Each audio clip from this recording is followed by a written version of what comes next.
দর্শক, আপনাদের স্বাগতম। আজকের আলোচনার বিষয় হচ্ছে বাংলাদেশ জঙ্গিবাদের আস্তানা গড়ে তোলার সুদীর্ঘ পরিকল্পনা।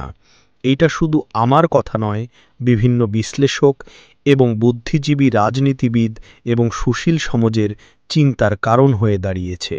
তাহলে চলুন মূল বিষয়ে আলোচনা করা যাবে। যদি আমার ভিডিওটি আপনাদের ভালো লাগে তাহলে অবশ্যই সাবস্ক্রাইব ও শেয়ার করে দিবেন।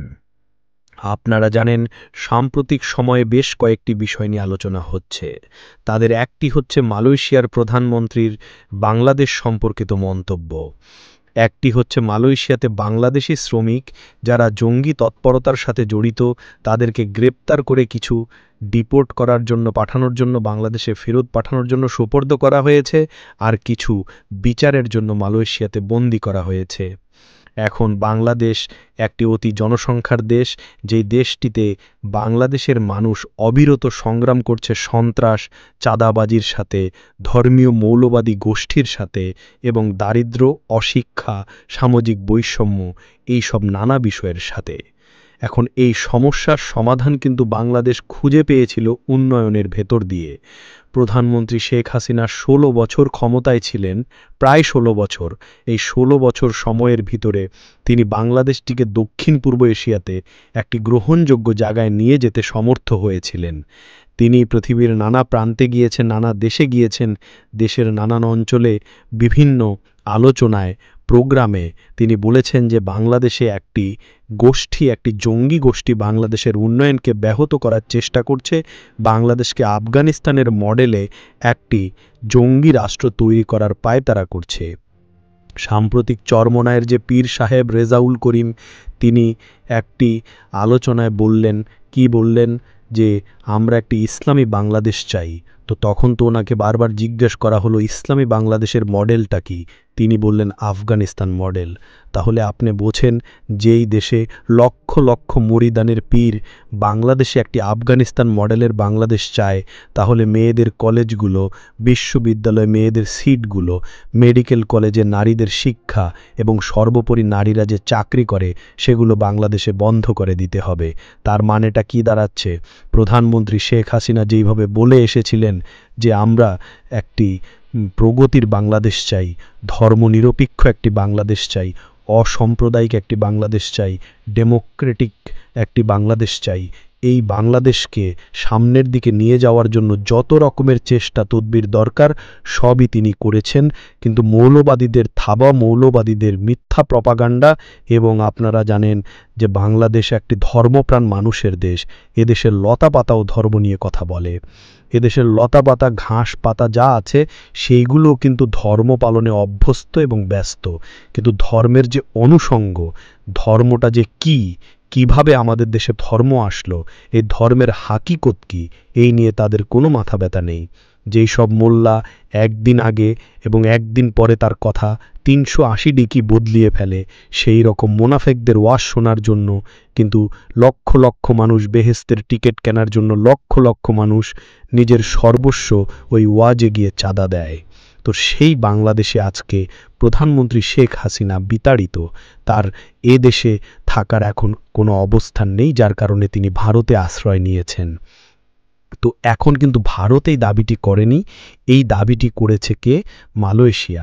আপনারা জানেন মালয়েশিয়ার প্রধানমন্ত্রী এই ইউনূস সরকার ক্ষমতায় আসার পর প্রথম বাংলাদেশ ভিজিট করে, তার মানে তার সাথে একটা সম্পর্ক মালয়েশিয়ার আছে।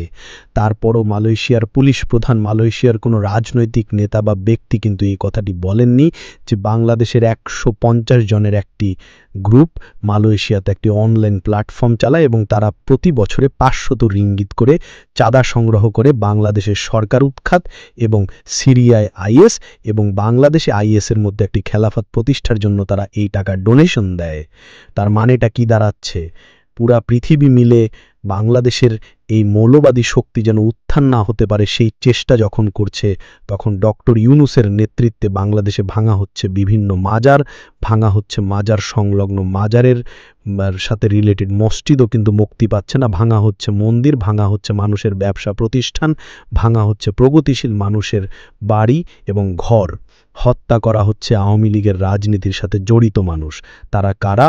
আপনি যদি একটু ভিতরে খোঁজ নিয়ে দেখেন, দেখবেন এরা হচ্ছে সেই খেলাফত প্রতিষ্ঠা করার মোহে যারা অন্ধ, জামাত সাপোর্টেড, চরমোনাই সাপোর্টেড, ইসলামিয়া জিহাদ আন্দোলন সাপোর্টেড মানুষেরাই কিন্তু এই হত্যাকাণ্ডের সাথে জড়িত। এবং তারা অনেক সময় বিএনপির নেতাকর্মীকে বেছে নিচ্ছে, নিয়ে তাদেরকে অর্থায়ন করছে, তাদেরকে দিয়ে অ্যানার্কি ঘটাচ্ছে বাংলাদেশে। এখন আজকের বাংলাদেশে মোল্লাদের যেই দাপট, মোল্লারা যেইভাবে হাঁটে মাঠে ঘাটে দেশ, সমাজ, রাষ্ট্র, মানুষের জীবনধারা নিয়ে কথা বলছে, এটা কিন্তু বাংলাদেশে এখন একটা কমন ফেনোমেনা। এখন ভবিষ্যৎ কি? মালয়েশিয়া যখন এই কথাটি বলল, সিঙ্গাপুরও কিন্তু কবছর আগে এরকম একটি ঘটনা প্রকাশ করেছে, করে তাদেরকে রাষ্ট্র থেকে বিতাড়ন করেছে এবং বলেছে তারা জঙ্গি এবং জিহাদি তৎপরতার সাথে জড়িত। এখন বাংলাদেশ যখন এরকম জঙ্গি এবং জিহাদি তৎপরতার সাথে জড়িত এই সব নির্মাণ শ্রমিকরা, এই সব পেট্রোল পাম্পের কর্মীরা, তখন সৌদি আরব, বাহরাইন, কুয়েত, কাতার, দুবাই এবং ওমানের মতো দেশ যদি এই বিষয়টা তারা কনসার্নে নেয়, যাদের দেশে সরাসরি রাজনীতি করা নিষিদ্ধ, ওই সব রাজতন্ত্রের দেশে রাজাই সব ঠিক করে দেন, বাংলাদেশের মতো হাঁটে মাঠে ঘাটে ওয়াজের কোনো ব্যবস্থা সেই সব আরব দেশে নেই। তাই এখন বাংলাদেশকে কিন্তু একটা সংকেত দিয়ে দিল মালয়েশিয়া, যে তোমার কর্মীরা, তোমার দেশের এই সব ছেলেপেলেরা ব্রেইন ওয়াশড এবং তারা পৃথিবীতে জঙ্গি অর্থায়ন করে। এই জিনিসটা যদি মালয়েশিয়ার বাইরে গিয়ে মধ্যপ্রাচ্যে যদি হানা দেয়, তাহলে আপনি বোঝেন বাংলাদেশের সামাজিক অবস্থা, অর্থনৈতিক অবস্থা কোথায় গিয়ে দাঁড়াবে। আচ্ছা, তারপরে দেখেন বাংলাদেশের যে আজকের এই অবস্থান, বাংলাদেশে আজকে নারীরা কিন্তু এখন সন্ধ্যার পরে ঘর থেকে বের হয় না, নারী কপালে টিপ দিয়ে বের হতে পারে না, নারীরা তার পছন্দ মতো পোশাক পরিচ্ছদ পরিধান করতে পারে না, করলে তাকে আক্রমণ করা হয়।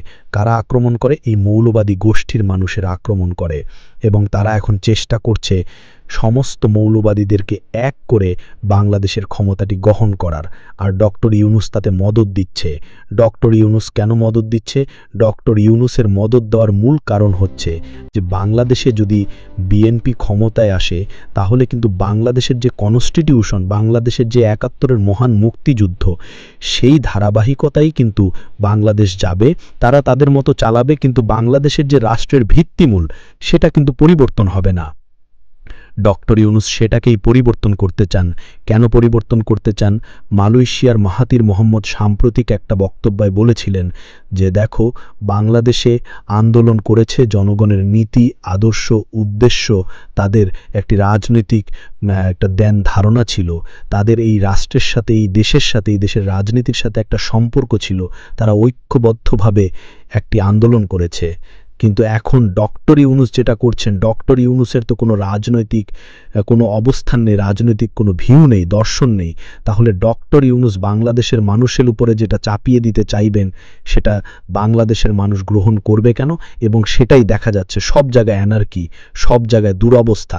বাংলাদেশ এখন একটা মবের মুল্লুক। বাংলাদেশে যেখানে সেখানে আপনি মানুষকে হত্যা করতে পারবেন, তার বিচার হবে না। পুলিশের থানা আক্রমণ করবেন, সেটার জন্য পুলিশকে ক্লোজ করে দেওয়া হবে, কিন্তু আক্রমণকারীদের কোনো বিচার হবে না। নারীকে ঘরে গিয়ে ধর্ষণ করতে পারবেন, কিন্তু তার বিচার পাবেন কিনা সেটার কোনো নিশ্চয়তা নেই। ৩ জন মানুষকে একসাথে হত্যা করা হয়েছে, পিতা, পুত্র এবং কন্যা। তাহলে আপনি দেখেন যে এইভাবে বাংলাদেশে একটা প্রতিবন্ধী নারীকে হত্যা করা হচ্ছে, একটা বুদ্ধি প্রতিবন্ধী ছেলেকে হত্যা করা হচ্ছে। এইভাবে এইটা যদি বাংলাদেশ হয়, সভ্য দেশের মানুষরা মুখ লুকাবে কোথায়? এখন ডক্টর ইউনূস বাংলাদেশে কী চান? ডক্টর ইউনূসকে আমেরিকা পাঠিয়েছে, পাঠানোর সময় ব্রিটিশরা যেইভাবে নবাব সিরাজউদ্দৌলাকে হত্যা করার পর, নবাব সিরাজউদ্দৌলার পলায়নের পর যেইভাবে মীর জাফরকে বসিয়েছিল তাদের স্বার্থ চরিতার্থ করার জন্য, বাংলাদেশেও শেখ হাসিনা পরবর্তী সময়, শেখ হাসিনার বিতাড়নের পর তারা ডক্টর ইউনূসকে বসিয়েছে মীর জাফরের রূপে। মীর জাফর যেইভাবে কর দিতেন আমেরিকাকে, বাংলাদেশ ডক্টর ইউনূসের মাধ্যমে সেই রকমই কর দেবে। করটা কি হবে? একটি বন্দর দিতে হবে, একটি করিডোর দিতে হবে, এবং বাংলাদেশে আমেরিকার একটি ঘাঁটি করতে হবে। কোথায়? বঙ্গোপসাগরে বা তৎসংলগ্ন এলাকায়। এই ৩টে বিষয় হলে আমেরিকা সন্তুষ্ট হবে এবং দক্ষিণ পূর্ব এশিয়াতে ছড়ি ঘোরাবে। আরও একটি বিষয়, আমেরিকার পরিকল্পনায় রয়েছে ডক্টর ইউনূস যদি এটা করতে না পারেন তাকে আরেকটি অপশন দেওয়া হয়েছে, বলেছে আপনি মোল্লাদেরকে খোয়ার থেকে ছেড়ে দেন। এটি রাস্তায় হাটে মাঠে ঘাটে হত্যা, ধর্ষণ, লুণ্ঠন, অত্যাচার, নিপীড়ন, নির্যাতন করবে মানুষকে, ধর্মের নামে নির্যাতন চালাবে, ধর্মের নামে নিপীড়ন চালাবে এবং জঙ্গিবাদ চালাবে। এর ফলে কি হবে? বাংলাদেশের মানুষ অতিষ্ঠ হয়ে যাবে। পুরা বিশ্ব বাংলাদেশের উপরে দৃষ্টি দিবে, দিয়ে বলবে এখানে জঙ্গিবাদের উত্থান হয়েছে। তখন আমেরিকার সেনাবাহিনীরা ওই আফগানিস্তানের মতো, ইরাকের মতো, সিরিয়ার মতো, লেবাননের মতো এসে হামলা চালাবে। হামলা চালিয়ে বাংলাদেশটাকে আবার নতুন করে দখল করবে। দখল করে তারা তাদের সেনাবাহিনী, সেনা ক্যাম্প বাংলাদেশে চালু করবে। আর সেই উদ্দেশ্যেই ডক্টর ইউনূসকে তারা এখানে বসিয়েছে। এখন ডক্টর ইউনূস কোন পথে যাবেন?